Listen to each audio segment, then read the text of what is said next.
सोलापूर हादरलं. आईने 14 वर्षीय मुलीसह रेल्वेखाली झोकून दिला जीव. सोलापूर शहरातून एक अत्यंत धक्कादायक आणि मन सुन्न करणारी घटना समोर आली आहे. सुशीलनगर परिसरातील एका 33 वर्षीय महिलेने आपल्या अवघ्या 14 वर्षाच्या मुलीसह धावत्या रेल्वेखाली उडी घेत आत्महत्या केल्याची हृदयद्रावक घटना घडली आहे. सोलापूर शहरातील सुशीलनगर परिसरात रविवारी पहाटे ही दुर्दैवी घटना घडली.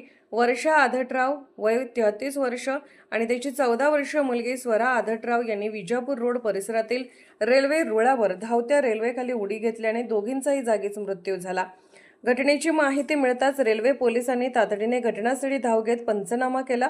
त्यानंतर दोघींचे मृतदेह शवविच्छेदनासाठी शासकीय रुग्णालयात पाठवण्यात आले.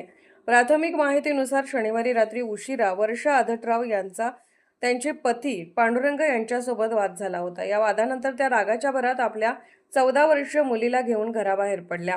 रात्रभर पत्नी आणि मुलीचा शोध घेतल्यानंतरही त्या न सापडल्याने पांडुरंग यांनी पोलीस ठाण्यात दोघे बेपत्ता असल्याची तक्रार दाखल केली. दरम्यान विजापूर रोड परिसरातील रेल्वे रुळावर एक महिला आणि मुलीचे मृतदेह आढळल्याची माहिती पोलिसांना मिळाली. त्यानंतर पांडुरंग यांना घटनास्थळी बोलावण्यात आले.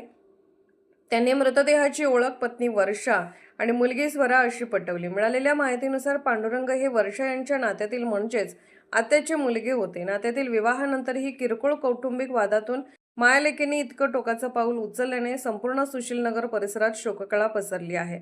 मात्र आत्महत्येमागील नेमकं कारण अद्याप स्पष्ट झालेलं नाही.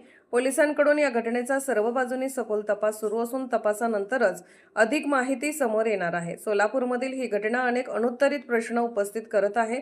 कौटुंबिक वाद कितीही गंभीर असला तरी अशा टोकाच्या निर्णयामुळे एका निष्पाप मुलीचाही जीव गेला. पोलिसांचा तपास सुरू असून या प्रकरणातील सत्य तपासानंतरच स्पष्ट होणार आहे.